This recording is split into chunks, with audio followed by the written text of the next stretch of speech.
అక్కలారా, ఆదివారం పూట hostel food తినడం అనేది మహా పాపం అక్క. నువ్వు ఆ పాపాన్ని కట్టుకోకుండా ఉండాలంటే బిర్యానీ ఆర్డర్ పెట్టాల్సిందే అనేసరికి అందరం కలిసి బిర్యానీ ఆర్డర్ పెట్టేసుకున్నాం. చంద్రిక నుంచి 2 కబాబ్ బిర్యానీస్, ఒక ఎంటీ బిర్యానీ, ఒక బటర్ నాన్ పెట్టాం. ఆర్డర్ వచ్చే 20 నిమిషాల ముందే వరద బాధితులు పులిహోర పొట్లాల కోసం ఎదురు చూస్తున్నట్లు ప్లేట్లన్నింటినీ నీట్గా కడిగేసుకుని ఎంత చక్కగా కూర్చున్నారో మా రూమ్మేట్స్ అందరూ. ఆర్డర్ వచ్చిన మరుక్షణమే నేను ఫోన్ పట్టుకుని వీడియోకి తయారైపోయేసరికి 5 నిమిషాలు బ్రతికేవాడిని, నేను 1 నిమిషంలోనే చంపేస్తావక్క, ఇంక తిందాం రా అనేసరికి అందరము చక్కగా అరేంజ్ చేసుకుని తినడం స్టార్ట్ చేసేసాం. ఫస్ట్ ఆఫ్ ఆల్ మన సుప్రజా చెల్లి గారు ఎగ్జామ్స్లో నాన్ వెజ్ తినరనమాట. అందుకని తన కోసం ఒక ఎంటీ బిర్యానీ. నేనైతే ఈ బిర్యానీ పేరు కూడా ఎప్పుడూ వినలేదు. ఎంటీ బిర్యానీ అంట, స్పైసీగా బాగుంది.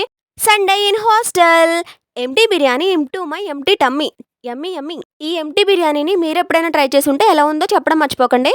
ఆ తర్వాత కబాబ్ బిర్యానీ స్టార్ట్ చేశాను. ఇందులో రైస్ 2 మెంబర్స్కి సరిపోతుంది. 2 లెగ్ పీసెస్ ఇస్తాడు, ఇద్దరు తృప్తిగా తినొచ్చు. ఇందులో ఇచ్చే గ్రేవీ అయితే సూపర్, అసలు నాకు కావాల్సినంత స్పైసీగా ఉంటుంది, చాలా బాగుంటుంది. చంద్రిక నుంచి ఈ కబాబ్ బిర్యానీ వచ్చేసి నాకు వన్ ఆఫ్ మై ఫేవరెట్ అని చెప్పొచ్చు.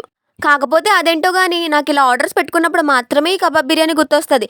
డైరెక్ట్గా రెస్టారెంట్స్కి వెళ్ళి తిన్నప్పుడు ఫస్ట్ ఆఫ్ ఆల్ ఏమాత్రం ఆలోచించకుండా మొగలై బిర్యానీ మాత్రమే చెప్తాను, అదే తినేసి వస్తాను. ఏ బిర్యానీ అయితే ఏముందిలేండి, biryani is my all time favourite అంతే. ఈ బిర్యానీ హడావిడిలో పడి బటర్ నాన్ మర్చిపోయామన్నమాట. బటర్ నాన్ ఒకటే పెట్టాం, ఈ ఒకటి 35 రూపీస్. బిర్యానీ నుంచి బటర్ నాన్ వైపు దృష్టి మళ్లించడానికి చాలా సమయమే పట్టింది. ఆ సమయంలోపు ఇది గట్టిగా అయిపోయింది అనమాట. నేను ఒక్కదాన్నే తింటే ఇప్పుడే పళ్ళన్నీ ఊడిపోయేలా ఉన్నాయని ఒక్కొక్కరికి ఒక ముక్క పనిచేసి వాళ్ళ పళ్ళు కూడా ఊడగొట్టేలా చేసి finally finishing with my favourite Sprite. Bye friends, వీలైతే మళ్ళీ వీడియోలో కలుసుకుందాం. Please do like, share and subscribe. Love you all.